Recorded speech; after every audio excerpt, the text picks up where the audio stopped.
Hey, everybody. I'm Captain Tommy Scoville, and this here is the lifeboat. Welcome, everybody. It is Friday at 11:30 in the afternoon, and there were a couple of announcements that I wanted to talk about. A couple of things that I wanted to talk about. The first and so the biggest of these announcements is that in 10 days, 10 days from right now, the lifeboat will be officially 2 years old, which is absolutely amazing to me. But it is a fact. We are going to be 2 years old on the 30th. We started as a channel on July 30th, 2 years ago. It's I don't know. It's kind of a big deal that we've made it this far. It's kind of a big deal that we're at right at the 5,000 mark, or we were before I offended everybody. Hey, it is what it is. Occasionally, people, the intersection of politics and drugs meet. When it does, I discuss it, and sometimes I get a little passionate about it. I also wanted to announce that in the town of Tucson, where I live, just down the road a pace, is a county jail. It is the Pima County Jail, which is part of the whole city of Tucson metropolitan, crime deal. The jail yesterday was evacuated. If you've ever been arrested, and hopefully you haven't, some of us have. If you've ever been arrested, when you first get busted, you go to a place where there's a television set and a large carpet and a series of chairs set up. And it's where people go when they didn't pay a ticket, they screwed up, they did something stupid. They're going to let you sit there for a period of time. You go over, use a payphone, make a call so that you're going to make arrangements to fix whatever landed you in jail that you can easily pay a fine for, or bail out for, sign a signature bond or whatever. If you're a bad person, if earlier in the day you robbed a bank and, at an earlier time, but you got caught, you're going to sit on that carpet, and then you're going to get shipped over to Seagull Rock Squawk. You get sent to, to the back to get a bed, and you're actually now properly in jail. Well, that area where you sit and make arrangements to try to get out is kind of like almost a lobby before they decide what's going to go on with you. It's where you see medical. It's where you do all of the intake things that are part of the whole process of getting arrested. That was the part of the jail that became contaminated. A 39-year-old woman whose last name was Mendoza got arrested for paraphernalia and for failure to appear, an FTA. She apparently had a standing case that she was supposed to appear in front of a judge for and didn't. When they went and picked her up and brought her down to the jail, apparently she had smuggled on her person some drugs. In a search inside the jail in this little common area, well, she had managed to apparently ditch the drugs when they changed out her clothing, but they found the dope. The reason that I'm bringing this up, because it's kind of an inconsequential thing, except for the fact that the drugs that they found is the drug that is commonly being called tranq on the street, as opposed to just this being fentanyl or fentanyl and heroin or anything like that, which would be very common to where we're at in theory. According to the Drug Enforcement Agency, according to most powers that be in the United States, fentanyl is coming across the border. It's getting shipped to the Northeast. And when it's getting to places like Philadelphia, well, then they're cutting in xylazine, right? That is it is an equine and bovine tranquilizer, a drug that is given to calm down bulls and horses, primarily when they're getting ready to stick these things onto, when you have to transport an animal, very often they don't love it, especially if you're going to be in a trailer for a long period of time traveling down the road. So they dope these animals up slightly with a drug called xylazine. Keeping in mind, this is intended to be shot into the muscle of a very, very, very large animal. and not used on a human being. But this kind of shoots that theory to crap, because if drugs are being found this close to the Mexican border that already have the tranq in them, it would lead you to believe that maybe there's not as much of that needs to be credited to the local drug dealers in the Northeast. Perhaps this is something that the cartels are doing prior to it ever coming across the border. I think it's telling that a local person here in Phoenix got caught with tranq. I really do. I think it's telling and it's frightening, but it's a fact. And they evacuated the entire area for more than 2 hours. I'm sure they shoved all of the people waiting into cells and did what they could to keep everybody safe. More than likely, it wasn't in danger of killing anybody that wasn't trying to get high on it. There's a common misconception, because we've heard stories so often about someone who just comes in contact with fentanyl, and then this person overdoses and has to have Narcan to be brought back. We have seen it happen. It can't be something that is denied as propaganda or whatever. There's some body cam footage of a female police officer that comes in contact with a powdered substance and immediately goes into respiratory failure, and they had to Narcan this woman with 3 different doses of the antidote to kick all of the dope off the receptors so that this woman would be okay. So this does happen. It doesn't happen with fentanyl. It happens with carfentanil. Fentanyl in its purest form, if it was 100% pure fentanyl, handling it would be a problem. But that's not usually what's happening. The stuff that comes in contact with your skin, where even a grain or two of salt size amount of the drug can kill you, is called carfentanil. And much like the stuff that's on the street, it was not designed for human consumption either. Carfentanil was a logical progression in the veterinary field to take a pain medication and make it strong enough for an animal that weighs 6,000 pounds. We've talked about this many times on the boat before. You can continue to make an opiate as strong as the plant that grew it. And that is it. It caps out at the strength of the sap that leaked out of the poppy plant to actually make the heroin or the drug. An opioid made in a laboratory, you can continue to just keep refining the process and making it stronger and stronger and stronger and stronger. And when they took fentanyl and made it carfentanil, they made it strong enough where just coming in contact with it can kill you. Sadly, some of that stuff ends up on the street, and they try to pulverize it enough to cut large amounts of dope. It doesn't work. What it does is it kills the end users. Fortunately, a lot of it doesn't end up on the street because it's just not effective to sell. But some of it does end up on the street. But this happened mere miles from where I am right now, which I think is kind of phenomenal, especially because of our proximity to the Mexican border. Paul, congratulations, man.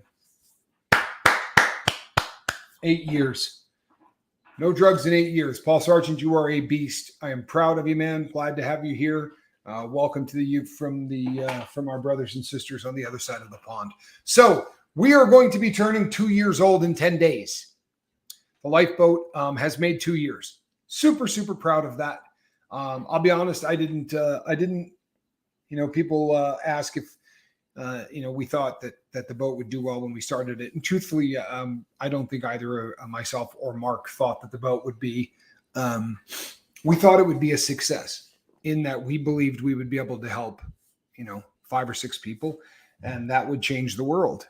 One sober person leaves the world different than it should have been. And that happens for generations upon generations. If you help a person get sober, what that does to that person's children, what that does to that person's immediate sphere of influence, mother, father, sister, brothers, all of those people, it changes the world. And those ripples, we've talked about this a lot on the boat, those ripples go out forever. We thought that we might help some people. We didn't think, especially until the end of the first year, that we would ever end up with any kind of, I'd like 8 hours. I'd like 8 hours. I'm wondering what you want 8 hours of. Oh, you'd like 8 hours of sobriety. I'm sorry, Seagull. You know what? That's how we all start, my brother or sister. Not sure which one you are. I was addicted to heroin for better than 3 decades. I did about 6 to 7 grams a day, and I couldn't make 15 minutes. I was the guy that for decades on end, the only time I was sober is when something happened in the supply chain. I ran out of money. The drug dealer got busted. Those were, or I was locked up and incarcerated. I could not go 8 hours. And the problem becomes up here for me. Seagull, this is on you, and only you would know. And hopefully you're journaling because it will tell you, what's going on in your life. But for me, I was unable to believe it was possible. My biggest problem was the belief that this was something that could happen, that I was a person who could live the rest of my life without having to get high in order to face the day. And it took a really long time for me to believe that. And the way that I believed that is I met somebody that was worse. I met somebody whose life situation and everything that they had been through was so much worse than what I had endured. And yet they managed to get sober. And one of the reasons that there are places like the Lifeboat, one of the reasons that group therapy does so well is because you look around and you go, man, this dude was robbing banks to get drug money. Like, this guy was robbing banks to get drug money. If this guy can get sober, surely I can. And if you don't mind letting us know what your drug of choice was, that would help a little bit with some of the advice as well. I know how it is not to be able to get past your own brain. Yeah, it's Ray says, and that's really what it was for me. There was really a moment when I came to believe that, you know what, guys like me can get sober. Guys like me can actually live a life that doesn't have drugs at the center of it. And once that became a reality, once I began to live that life, every other aspect of my life changed. Virtually all of them. I'm not, people, I'm no legend and I'm no success story. By if the world judges me, I'm not a success story. I'm a small business owner. I buy, sell, and repair watches. I'm able to take care of myself. I'm able to own my own home, and I've come a long freaking way. Now, if you know where I started, yeah, this is a pretty decent success story. But for all of you out there who don't have to overcome the horrendous stuff, from your past that some people do, really just comes down to being able to eliminate that chemical from your life. And the way that you're going to have to do it is so much harder to break a habit than it is to develop a habit. We're damn good at developing habits. We're damn good at coming up with things and continuing to do them. We are awesome at that. Coburn Spencer says, I was a daily drinker. On day 10, you can start, Seagull, one day at a time, sometimes a minute at a time. When I was in federal prison and the holiday seasons would roll around, from the month of November until January 1st, the entire prison system is on edge. A lot of suicides, a lot of murders. It's just a very dangerous time to be in prison. And I would white knuckle through that period of time. And there's no other way to put it. It was white knuckle. It was me literally gritting my teeth with my fists clenched, in my cell going, I'm not going to get high. I'm not going to get high today. And there were times where I honestly would be just saying to myself, I got to try to not get high for the next, 10 minutes or whatever the case may be. And what saved me was a ton of communication. It's a gentleman, his name's escaping me, but we use a quote, and everybody in this business now uses this quote. I've been using it for a long time, but it really seems to be catching on. And the quote is that the opposite of addiction is connection. You need to build connections that had nothing to do with your previous life. You need people that you can reach out to and talk to that never got high with you. You need to go to places that you never did drugs. You need to do things you've never done before, and you need to stop doing all of the crap that you did do. That's really the secret to it right there. Change people, places, things, and thoughts. That's it. Hi, guys. Still in bed. Good show last night. Wife just left for Juneau. Do you know where she went? Home alone for a few days. Well, that's always fun. You know what I mean? Dishes can stay in the sink a little bit longer. There's something to be said for being home alone. Kelly says, way to go, Coburn. And I am, I'm really excited to see where Coburn is at, and seems to just be really doing well and moving forward. And it's exciting anytime you see this with people on the boat. I will tell you this as well, if you happen still to be listening, Siegel. We've had people on the lifeboat who spent the first 8 months that they came here, and I mean damn near every show, but certainly 3 or 4 times a week, and came for 8 months loaded, wasted. Every show. Didn't lie about it. Didn't come here and make a scene. Hey, I'm high, any of that stuff, but would stop in and say, I'm still using, but I'm here. And, we would say, well, God bless you. We're praying for you. We hope this takes. But after 8 months of just coming to the boat all of the time loaded, you start to think to yourself, maybe this is someone that just isn't going to get it, because not everybody does. But that individual is walking around sober today, and it's an absolutely beautiful thing. And it's inspirational. It's impressive. It's just a matter of kind of drawing that line in the sand. Chase the Heat, my brother Johnny Scoville. Now, you talk about legends. That cat is a legend. He really is. He's kind of the Babe Ruth of burning the hell out of the inside of your mouth. If you've never seen Chase the Heat, you really ought to go over there and check it out. Well, Johnny, I was just telling everybody here, FYI, telehealth is available in Georgia. I was misinformed by my HC provider. Don't know why, but I got help this morning online. Hello, Kelly. Good for you. At some point, shoot me an email and let me know what kind of prices you paid, just in case. Thank you for the email. Happy to, I do try to get back to virtually everybody. I don't always, sadly, I am not always successful, and I'm not always on with my emails. But I'm glad that I responded. That's good. Nonsense. I'm sober is what I am. Well, good. I am a sober legend. That's even better. I'm glad that you're here, Johnny. I was just telling everybody before you showed up that the lifeboat is approaching. The lifeboat is approaching the 2-year anniversary. And we got to do something epic on the lifeboat for the 2-year anniversary.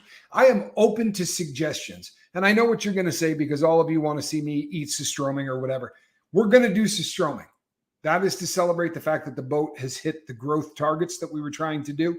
So I will be eating sustroming, Johnny will, and we're going to have a couple of special guests that no one knows about. And we're going to keep it that way. But there'll be some special guests and some other people that we're going to force to eat some foul fish. But that's to celebrate the anniversary of the boat. I want to do something else. And I'm open for suggestions. I'm absolutely open for suggestions. I'm leaning toward doing a really long live feed. I'm polluted. Okay. Well, look, polluted's okay, man. So would that be alcohol that we're using, Seagull? Is that your substance of choice? It's good to get an idea of what you're working with. Normally, when I hear the word polluted, I usually hear it as a description of people that have done too much alcohol. De Beaumont resident. We are absolutely doing a sustroming part 2. It has already been ordered. The only reason that I'm not doing sustroming immediately is because I'm not doing it without Johnny. It's a tradition now. I'm definitely going to make my brother indulge in the foul fish. He scarred me the first time. This time it will be my opportunity to scar my brother with the idea of eating some more of that fun stuff. Thank you, De Beaumont resident. We're glad that you're here. I feel much healthier, people. I am now. This is the first day that officially I'm on every single drug I'm supposed to be. With the new insurance and all of that, trying to get all of the different prescriptions. Well, get back to work then, Johnny. But this is the first day that I have had all of the whole complement of prescriptions, and yeah, I feel very, very good. I really do. Yes, tequila is what we're drinking. Okay. And it is certainly an early time of the day to be drinking, not busting your balls, but I get it. Um, it's That's going to be the substance of choice. I would like to make some suggestions. You don't ever have to listen to any suggestions that you don't find applicable. But I assure you that if I do dole out any kind of advice, it's based on the fact that I've watched a lot of people go through the process of getting sober on almost every substance you can think of. Uh, and I get very nervous when somebody wants to quit alcohol cold turkey. If you have at all the ability to do so, the best case scenario would be to talk to a medical professional, to talk to a doctor. And what they will do is they will help you detox off of alcohol with the use of benzodiazepines. Benzos are so close to alcohol in what they do in the body that a doctor can use any of the benzodiazepines to give to someone who has a drinking problem to lower the amount of any kind of withdrawal or any kind of a pain or any kind of a sickness. They can ease the person off of the booze. It is the best case scenario anytime it can be done. If it can't, then you need to be very careful. People need to know that you are intending to do this. There have to be people around because you can have seizures from quitting alcohol cold turkey. And we never, ever want to lose somebody because they are trying to get sober. That is probably the saddest thing in the entire world. Kelly Gerling, I'm so happy that that it turns out that you can do that in Georgia. That really, really makes me happy. It is a real bummer, the places that they're going out of their way to make it very difficult for people to get any of the medical assisted treatment. It's tough. Also, Siegel, if you do go through a doctor, they can also prescribe a drug called naltrexone. And what naltrexone does is it helps a person, it realigns the malfunctioning reward center of the brain. Me and my friends had a phase of taking painkillers. Dangerous. That's what I was addicted to, was painkillers and heroin. And it's bad stuff. It's bad stuff. Paul, I'm glad that you've been 8 years sober. That's awesome. But if you can get on naltrexone, it turns off your brain. No longer floods you with feel-good chemicals for drinking. You're still going to feel the alcohol. You're still going to go through all of those things. Andy Paul, he says, hello, Tommy and Lifeboat. UK watching, Great Britain. Glad that you're here, UK. Paul Sargent is also over there with you. You guys are in the same neck of the nape. Woods of the neck. You know what I'm saying. So I'm seriously considering doing a very, very long live feed as a way to celebrate the fact that the Lifeboat is 2 years old. I'd like to have some people on and thank them for the things that they did for the boat. My friend Dave was a longtime drinker. He quit cold turkey for 12 years. One drink and he was back to it. Said he didn't have the tools. Credits AA for his current sobriety. Support is vital. Support is everything. It is absolutely everything. What we're trying to do, people, we're trying to do something that doesn't come in the handbook. When you become a human being, thank you, Andy Paul, appreciate that. When you become a human being, they don't give you any kind of training whatsoever for what happens when you get off the rails. I feel like my gut tells me to drink. Probably an excuse. Well, it's absolutely an excuse. Does not mean that it's not real. But yeah, it isn't. When I was doing heroin, I would talk about the pain, and the pain that I would be enduring was legit. It was completely 100% legit. Now, it was completely psychosomatic. And what that means is there was no mechanism causing the pain. I take my finger and I put it down on the table and I go, and I hit it with a hammer. That causes pain, right? Okay.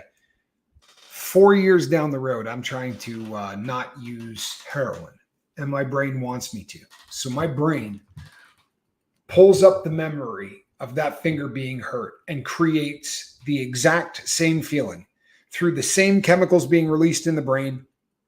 Exact same things happen. One of them is real, one of them isn't. The pain is real.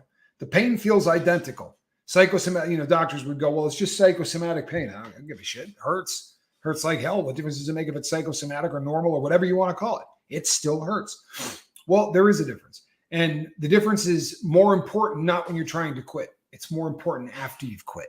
So once I could get off of the dope, the fact that I didn't have a mechanism that was actually causing the pain. Once my brain stopped trying to cause pain to get me to get high, I had a lot less medical issues that I had to deal with. I still had some, but I had a lot less. And so there's a bit of a difference between the real and the psychosomatic, but either way, it hurts. He says it was Sober Leon that changed my mind about alcohol. I've seen Sober Leon. Tell you what, here's the deal with alcohol. Alcohol is a freaking poison. You can call it anything you want. It's a poison, right? It was never intended to be put in the body. And sadly, like, here's the deal. I repair watches. I do restorations on very old wristwatches. And the inside of a watch is a very small little compartment full of a lot of little gears and windings and things. This right here is an antique watch, right? It's not particularly big if you look at this, right? You got to look at this thing and you think, man, obviously not for a man. Well, actually, when this was made, it could have gone either way because wristwatches used to be this small for men. But inside this little number right here is probably about 65 parts. Very, very teeny, right? Very, very, very, very small. When I work on these things, I put them on, I take the entire thing apart down to nothing. I put it in an ultrasonic cleaner to blow any dirt or any sediment or any kind of impurities that have gotten into the gears to make sure that when it rolls forward, nothing's going to slow it up. Nothing's going to cause it to not keep good time. Then you try to put it back together. When you put it back together, you want to eliminate all of the moisture in the watch. Guess how you do it? Think about it. How do you remove all of the moisture? Get every single bit of water or condensation or liquid or anything that was left over. How do you get rid of all water out of that? Well, quite simply, you put alcohol on it. I collect pocket watches. Big fan of Walthams, Elgins, and Illinois. There's something about mechanical watches that grounds me. Well, I completely understand that. I am, since we'll do that just for laughs. So it's, you have to get rid of the alcohol. I mean, you have to get rid of the water in that watch by putting alcohol on it. When you drink, the same thing happens to your body. You virtually dry every single cell of your body out. If there's water in any cell in your body, alcohol is going to get rid of it. And that is the reason that when you wake up in the morning, with the vicious hangover, you're so dry. All right, let's see here, peeps. Let me see if I can do this real quick. I got something that I would like to show you. However, it is currently on a chain around my it's currently on a chain around my waist. So here we go. I'm trying to get this off of the chain, and it just does not want to cooperate with me. But I am wearing a pocket watch today. There we go. This is an Illinois. It's called a Bun Special. But if you see that, people, let me see if I can. You see the beating heart? That is going to go back and forth 18,000 times. That spring will contract and expand 18,000 times every single hour. Any liquid that gets in there at all, and the way to get rid of it is you put a little alcohol on it. Well, it does the same thing to the inside of your body. It dries you out completely. And I don't think, you've got to be a doctor or even play one on YouTube to realize that what we want in life is to hydrate, not dehydrate, right? The more hydration that you have, the healthier you're going to be. So taking a substance on a regular basis that Thank you, the Beaumont resident. It's a bun special, and it is a beauty. I have about 75, I think, maybe 80 pocket watches currently in the inventory. I do a lot with pocket watches. Big fan. I have a beautiful one that I did a restoration on, 1927 open face. That is just, it's in the shape of an octagon. It's one of the most beautiful watches. Absolutely gorgeous. It's an Elgin. And I realize that that's grossly off subject, but it seemed like a good idea to talk about. I want to know how we people. Here's the deal: if I get on this thing and I fire up a live stream for the lifeboat anniversary, I'm not waiting 10 days. There's an excellent chance I'm going to be out of town at a watch show. It's not 100% sure yet. I got to make some more inquiries and make sure that the booth is ready for me and all of that. But as long as everything is in place, I am going to be leaving to go to California. So we're going to be celebrating this earlier than later. I'm not going to tell everybody the exact date, but you'll catch on pretty quick. I don't know the exact date, but it's going to be coming up soon. And as I said, I'm going to invite on some people. Mitch, good to see you. 11 days no drink. I feel much more hydrated. Water is much better than vodka. How about that? Well done, Mitch. That's what I'm talking about. That's what I'm talking about. Yeah, the watch thing absolutely brings joy. It is, my personal collection has probably swelled to, 35 watches or something like that are. And I'm not counting pocket watches. I'm just talking about regular ones. But yeah, I have a lot of them, and if I had my way, I would keep every one I have. I wouldn't sell one of them, but it is my job. Sasquatch Hunter says, "Good job, Mitch," and absolutely right. Paul Sargent's in agreement. Oh, Susie. Good to see you. She says, "Hi, Tommy. I'm a new listener. Love what you do." Wow. Yay, Mitch. Yay, Mitch is right. Thank you, oh, Susie. Oh, Susie Q. Or is that a Q? It is. It's Q, Susie Q. Oh, Susie Q. I can't see this. So let me see. Oh, Susie Q. Oh, Susie Q. Oh, Susie Q. Baby, I love you. Susie Q. Mitch, good man. Proud as hell of you. And I mean, Mitch makes a great point. Water does a whole lot more for the body than vodka does. If you think about it, people, I mean, we're putting stuff in our body that's really about a rung above drinking antifreeze. I mean, hey, Nat, good to see you. What alcohol does inside the body once it gets in is just a little bit better than god awful, right? It's just terrible. Even in small quantities, alcohol sucks for you, truthfully. I don't have an alcohol problem. It's never been a substance that I particularly enjoyed the buzz off of. I do like the taste of beer, but I cut it out a while ago and I just stopped. And at first I stopped because it was a respect thing for the people on the lifeboat. I mean, here I am talking to people every day who are trying to not drink. It felt strange then going and having one. You know what I mean? Dominica. Hand pinky waving. Hello from Manchester. Boy, half of this live feed is from the UK today. That's pretty damn cool. It is. It's pretty damn cool. I love it. Welcome to the lifeboat. Glad that you're here, Dominica. Dominica, I was just telling everybody here on the lifeboat that we're about to be 2 years old. I found that writing the number of days sober helped. Paul, a lot of people say that. I did in the beginning. I think I probably did it until I got to about 6 months. Thoughts about having a TLB summer barbecue next year, Tommy? I love it. I am going to be going on tour at some point. There is a time coming where I'm going to be going around the United States, and I'm going to strategically pick about 5 or 6 places. You might have to drive a couple hours, right? You might get lucky. It might be the town that you live in.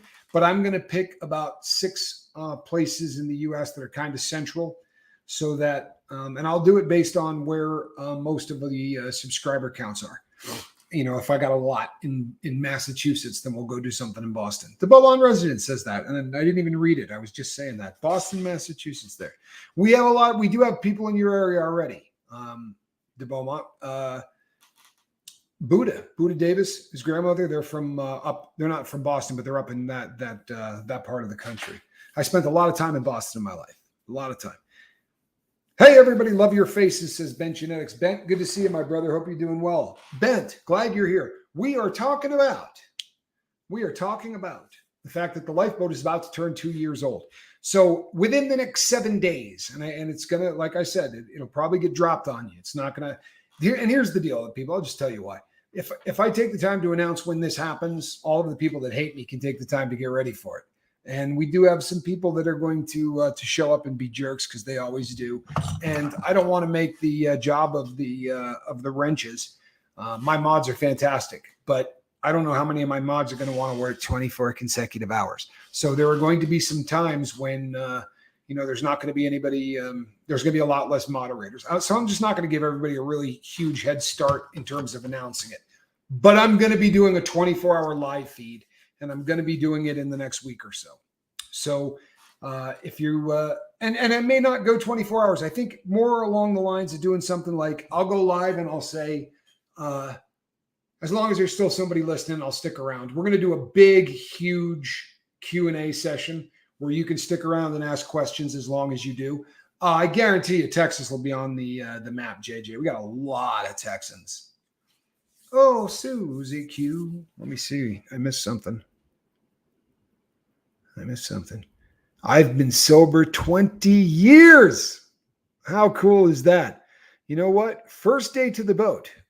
And Susie Q already finds herself with the absolute highest honor on the lifeboat of the presenting of the participation trophy. Seagull says, if you just got to the lifeboat, Seagull is trying to put down booze.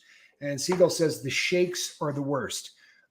When you have gotten to the point where when you wake up in the morning, you have the shakes, you are far enough along in your dependency on alcohol that cold turkey is an issue. For real. I'm not a doctor. I would advise against quitting cold turkey without talking to a doctor. Please talk to a doctor about it, because what you're describing is commonly called the DTs, or the delirium tremens. And one of the first things that you see manifested are the shakes. And I mean, I used to get the same thing from heroin. I would shake so badly in the morning that I would have to just stick the first one in the fat of my leg. I couldn't try to find a vein because I would be shaking or trying to hold a spoon and just, shaking so bad that you're dropping dope all over the place. 20 years. Is that great or what? Ian says, yep, benzodiazepines at that point. And here's the thing, Seagull. It's a pain in the butt that you got to go to a doctor. If you're not in a position to do so, if you don't have insurance, you don't have anything else, go to the emergency room and tell them you're in acute alcohol withdrawal and get treated that way.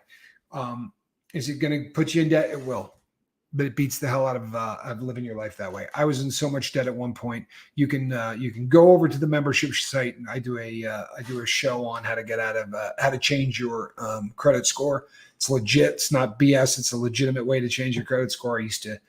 I was a public speaker, people. For a long time, I went on the road and I told people different things, and one of my presentations was about that. Susie Q says she had the shakes bad, ended up in the hospital. And aren't you glad you were there? Aren't you glad there were medical professionals to take care of you? Because if you're into the delirium tremens to the point that you're shaking, it is absolutely essential that you seek some professional care while you're quitting. And I promise you, you'll feel better for it. They're going to make it less painful. Hospital is good for detox, says Annette. Listen to her. She's absolutely right.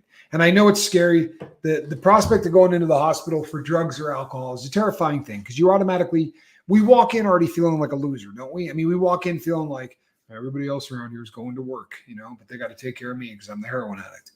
I remember going in once to get a needle dug out of my arm because the needle broke off in my arm. I was rooting around trying to get a vein. But when I went into the hospital, there were so many people waiting to see a doctor. And everybody was so busy, and they're in there, and there's two different people whose time I'm taken up while they dig out my my needle. And I just kept thinking to myself, there are kids in the hall hurting, and they're in here trying to dig a needle out of my arm. I just felt like such a low life.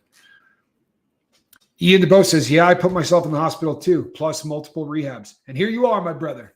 Here you are, sober and happy. God bless you, Ian. Glad you're here, man. Annette says he's right. You got to go to the emergency room. You will absolutely thank us at a later date, man. It's going to be the least painful way for you to get sober. And once we get past that 72 hours, man, then come back here. Send me an email at sober@myyahoo.com. Reach out to me on any of the platforms and I will get back to you. And we will work on a sobriety plan. Like sit down and put together a sobriety plan. What you're going to do so that you can live the rest of your life without that poison ever getting you back to the place that you're at today. That's really what it's all about, isn't it? Never having to go back to where you are today. So I'm not going to do a whole hour. I'm doing the 5 o'clock show tonight, people. I will be on at the 5 o'clock show. Everybody catch that? Tonight will be Friday night with Tommy. Tomorrow night we have Saturday night boat. Thank you, De Beaumont resident. I may have to take you up on that. A week of benzos does wonders. You'll sleep a lot, says Ian DeBow. That really is what they're trying to do. They would like you ideally to sleep through detox, to sleep through that whole process. So very often in the first, if you're inpatient in that first 5 days, Ian's right. Like you're going to get up just to take a leak and go to the bathroom and drink a little water, things like that. They'll come in and talk you into drinking. But after being in the hospital in 2019 for rare pneumonia, I was given morphine. When I was done with the script, I was super angry and didn't even realize what I was going through. Oh, man. Yeah, that's tough. That's tough. So oftentimes, for people whose drug of choice is pain medication, it's a bitch because it's such a necessary part of medicine and it's such a necessary part of life. Like you're not getting through your life on this planet without taking some pain pills. Siegel says, you look like Stone Cold Steve Austin. If I had $1, when my goatee is in, if I had $1 for every time somebody has told me that, I get that one a lot, man. I really do. I get that one a lot. If we can remove the fear of withdrawals, right? If we can remove the fear of withdrawals, I know it's terrified my sister. I know it terrified my sister. The thought of quitting, she had the shakes too all the time. Oh, I'm sorry, man. Rest in peace. Anunnaki child. Hold on.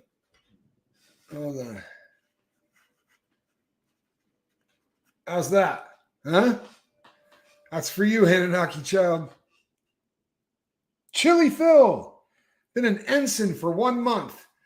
Chili Phil, man, proud of you, bud. Glad that you're here. I really am. We have some member-only stuff coming up this weekend for all of you that are members only on the Lifeboat. We have got some members-only stuff coming up this weekend. I am going to be doing a show on Sunday, live at the Ash Room. I'm going to be doing a show on Sunday in the afternoon, baby. Sunday afternoon, I will be doing a show on Rumble. I'm going to be talking about very, very personal stuff, and it is got a religious slant. If you don't want to hear about that, don't show up. If you do want to hear about that, please come by Rumble on Sunday. I think I'm going to do it at 1 o'clock Pacific time. I think I might have said something different earlier, but it's going to be 1 o'clock Pacific. Today I know it was, I was going through DTs and withdrawals. I was fine in a few days. It's funny. I used to, I've told this, do I have my Rumble URL? It's the Lifeboat. It says the Lifeboat. It's just the Rumble version of the Lifeboat. You'll see all the same videos. Anything I load up here automatically goes over to Rumble, but anything I do on Rumble doesn't automatically come over to here. And I use Rumble when I'm going to talk about anything that might offend the Lifeboat channel. I don't want to offend anybody here talking about my religion, but I do need to talk about my religion. So I have that outlet. If I want to talk about politics, and I have, where I just really feel the need to go off and tell you really what I believe, I don't do that here because I don't want to scare anybody off that needs help. And as sad as it is, there are people who will just decide that they don't want help of any kind because I voted for the wrong person. And I don't want my political affiliations to cost somebody's inability to deal with my political affiliations or whatever. I don't want anybody to be, to be cost their sobriety because of that. Sunday in the park. I think it was the 4th of July. I believe it was Saturday in the park. That's all right, though. We'll let that one slide. 25 or 6-4. That one always got me. I got the rest of my life off. It's so weird. That is weird. I think we discussed religions a few days ago. Nothing wrong with discussing religion. But as you said, don't cram it down people's throats. It's respectable. It is, but I'm not going to do it here. I really would like to kind of ne'er shall the two meet. I've had a lot of people that have reached out to me and asked me specifically about it, which is why I'm going to do the video so that I don't have to send 200 emails, trying to explain to people my beliefs. Tommy, during a high school debate, we were taught to listen, but we could also respectfully disagree with someone. Keyword being respect. Life is too short to give hate any space in our hearts. I love that. That's a great comment. It really is. It's a great comment. Life is too short to give. There are people.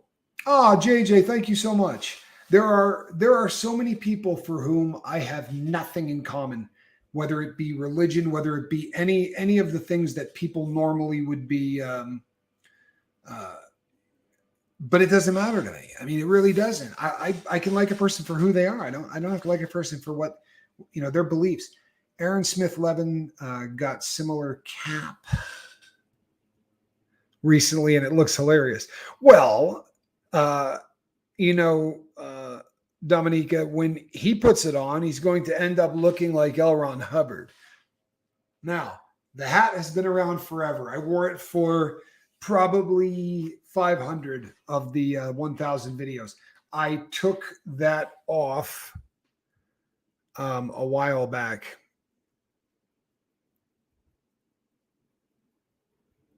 Yeah, JJ, thank you so much. I really appreciate that. It really goes to a great cause. Ben Genetic says I'm too lazy to argue, which is good because Ben's really intelligent. And if he started to argue, he'd probably easily take us apart. Very sharp guy. So here's the deal, people. The reason that I came live, I ended up talking and going around in circles and squirreling off in every direction because it's what I do. And because there were some issues that I thought we should probably talk about. But I'm going to be doing a live feed that is going to be longer than anyone is willing to stay and listen. It is going to be not just to celebrate the lifeboat, but it's also going to be to call attention to the opioid epidemic. I'm not going to talk about that for 24 hours straight, but I certainly am going to piss and moan about it a little along the way. We'll have some guests. We're going to bring some people.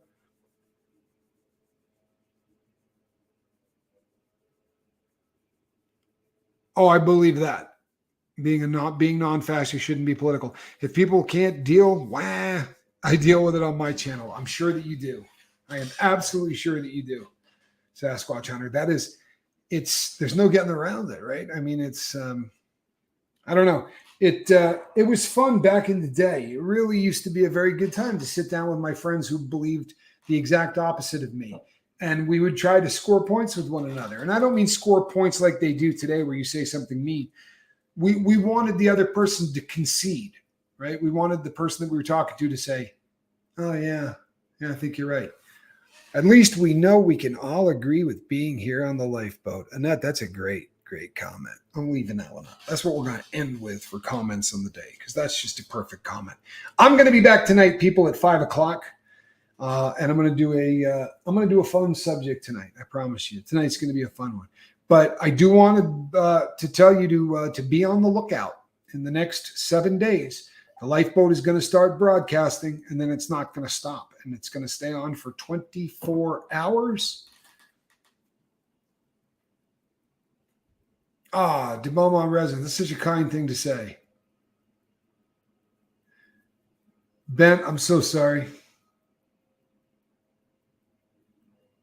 I really am. I'm so sorry. I can't imagine. You've you've been through so much, my friend. I can't imagine.